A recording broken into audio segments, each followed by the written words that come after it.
Good morning guys. Ito na naman yung Ate Marjo guys. Nagluluto tayo ng kanin guys. Ayan guys. Umaapa na naman guys. Lagi na lang ganito guys.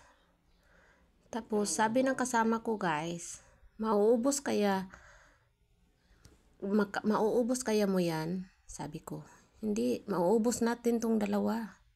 Dapat dalawa kaming kumakain nito guys kasi para siyang yung una guys parang mushroom.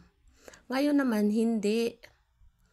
Kasi natakpan siya ng yung una hindi siya natakpan agad kaya parang mushroom siya ngayon parang napigilan siya pero inano niya to yung yan, takip ng kaldero guys.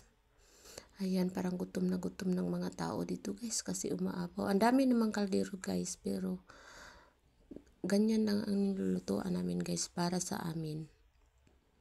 Kaya ayun ang nangyari guys kasi naparami yung kanin, bigas guys. Ayan.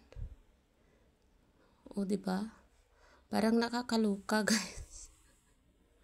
Kasi ganyan yung kasi nagmamadali eh. Ayan, parang gutom na gutom yung mga tao dyan guys. Bawal mag-diet daw guys. Kaya ganon ang nangyari guys. Ang dami-dami o diba? Umaapaw yung kanin guys. Kasi wala nang guys. Walang cup guys. Diretsuha na guys. Kasi busy yung mga tao dito guys. Tapos iwan lang dyan nakasaing siya guys. Tapos ayun ang nangyari guys. O diba? Para siyang iwan kung anong tawag niyan. Yung una marang mushroom. Ngayon iba naman umaapaw. So dapat yung takip yung mag-adjust guys. Ayan guys. Parang gutom na gutom yung kasama ko dito guys. Ay hindi ako pala kasi ako yung nagsaing eh.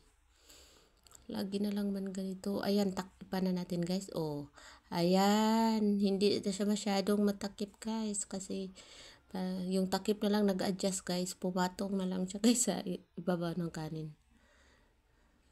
Ayan. Thank you for watching guys.